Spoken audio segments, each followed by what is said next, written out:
ওকে, তো ফাইনালি সেই সিনেমাটা রিলিজ হয়ে গেছে, যেটার জন্য অনেক হয়তো ওয়েট করে নাও থাকতে পারে, বাট আমি ওয়েট করেছিলাম। কারণ ফার্স্ট পার্টটা আমার ভালোই লেগেছিল।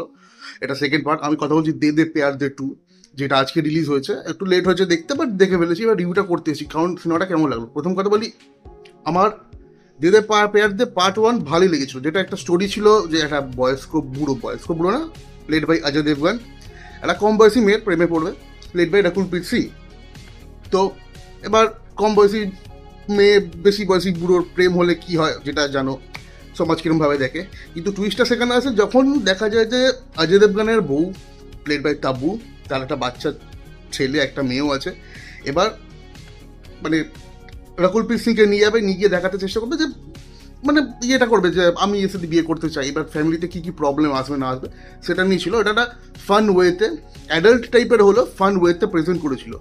এখানেও সেম জিনিসটা হয়েছে। কিছু জিনিস দে দে পেয়ার দে টু, দেখো ফার্স্ট পার্টের মতো সেকেন্ড পার্টটাও মানে কনসেপ্টটা একই।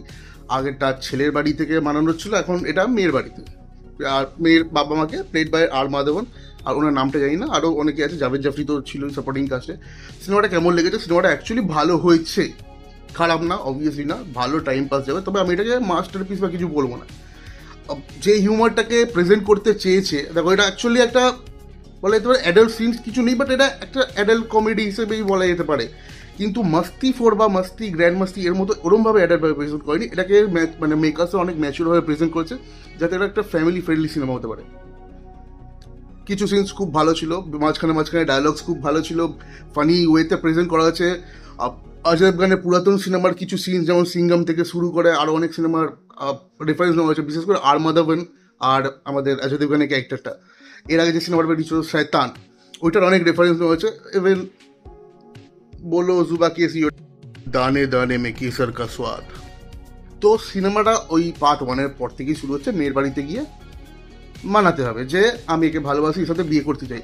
তো সিনেমাটা এরপরে আগে কি হবে, কি টুইস্ট আসবে, কীভাবে প্রেজেন্ট করেছে সেটা দেখার জন্য তোমাকে সিনেমা দেখতে হবে। এবার আমি বলবো সিনেমাটা কি দেখা ওয়ার্থ ইট? হ্যাঁ, একটা ভালো টাইম যাবে তোমার। কমেডি আছে, ইমোশনাল সিনসও কিছু আছে। ফার্স্ট হাফটায় কোনো গান নেই, এটা আমার সবথেকে ভালো লেগেছে। স্টোরিটাকে বিল্ড করেছে যেভাবে, ফার্স্ট হাফে কোনো গান রাখেনি। যা গান আছে সেকেন্ড হাফে আছে। গানগুলো বলবো খারাপ না, শুনতে ভালো লাগে, আর জোর করে ঢোকানো না, সিচুয়েশনের সাথে মেল্ট খেয়েছে। কমেডি ভরপুর আছে, ভরপুর মানে একদম তোমাকে দম ফাটা কমেডি এরকম কিছু পাবে না, বাট তোমার মুখে হাসি থাকবে। বিশেষ করে সিংঘম জোকস বা শैताনের জোকসগুলো, মেরি बेटी को उसने कुछ खिला के बस में कर लिया है, শैতানের পুরো পুরো রেফারেন্স। বা লাস্ট সিনে যখন এসে দেখবেন গাড়ি থেকে নামতে হবে, গাড়িটা ঘুরে বলে আরে পাগলে কে, তখন ড্রাইভার বলবে যে স্যার মুঝে লাগা আপ ऐसे सिचुएशन में ऐसे ही उतरते हो। বা যখন যাবে ছেলেরা নামছে আর যেগুলো ওপরে থাকবে দুজনে কুচু বা কিস ইয়েটা করবে, এই সিনগুলো ভালো দিয়েছে। কমিক টাইমিং হিসেবে ভালো লেগেছে। স্টোরিটাকে প্রেজেন্ট করেছে ভালো, কিন্তু সত্যি কথা বলতে কোথাও না গিয়ে কি একটা ল্যাগ লাগবে। সেটা হচ্ছে যখন হাফ ইন্টারভ্যালের পরে সিনেমাটা চলতে চলতে কিছুটা এমন একটা জায়গায় গিয়ে পৌঁছবে যেখানে একটু বেশি ইমোশনাল ড্রামা, মানে তোমার মনে হয় জাস্ট জাস্ট সালা এটা কি হলো, কমেডি দেখতে এসেছিলাম তো এটা কোথায় চলে গেল। ওখানটা সিনেমাটা একটু ল্যাগ লাগতে পারে, কারণ প্রায় 2 ঘন্টা 2.5 ঘন্টার সিনেমা, এই জায়গাটা গিয়ে একটু ল্যাগ লাগবে। আমি আমি মানে মানে আমি আমি কনফার্ম পুরো এটা ল্যাগ লাগবে।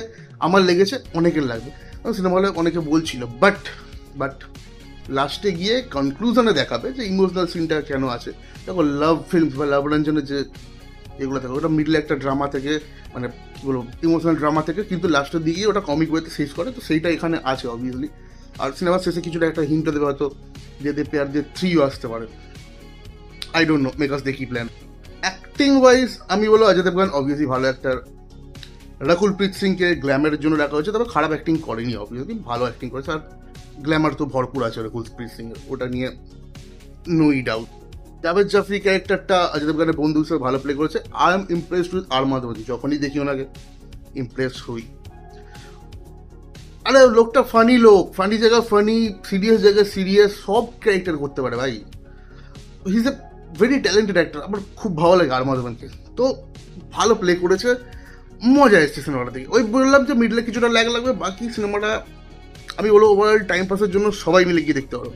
অ্যাডাল্ট ফ্যাডাল্ট কিছু নেই, জাস্ট একটা দুটো কিসিং সিনস আছে, হয়তো একটা দুটো না, দুটো হয়তো কিসিং সিনস আছে, আর কিচ্ছু নেই। তো মজা করতে ওভারঅল দে দে পেয়ার দে 2 আমার জন্য একটা থামস আপই বলা যেতে পারে। ভালো লেগেছে, তোমরা চাইলে দেখতে পারো, চেক আউট করতে পারো সিনেমাটাকে, টাইম দিতে পারো। নাহলে now you see me now you don't, ওটাও দেখতে পারো। দুটোই ভালো ভালো সিনেমা বেরিয়েছে। নাও ইউ সি মিটা এখনো দেখা হয়নি, বাট রিভিউ শুনছি সেটা কি ভালো হয়েছে, দেখতে যাওয়ার প্ল্যান আছে কাল পরশু নাগাদ। তো যারা নতুন আছো চ্যানেলটাকে সাবস্ক্রাইব করো, বেল আইকনটাকে প্রেস করে দাও, কমেন্ট সেকশনে জানাও যারা দেখে ফেললে তোমাদের কেমন লাগলো, আর যারা দেখোনি আমি সাজেস্ট করছি গিয়ে দেখে এসো, ভালো লাগবে। খুব তাড়াতাড়ি দেখা হচ্ছে একটা নতুন ভিডিও নিয়ে। চলো টাটা, বাই বাই, টেক।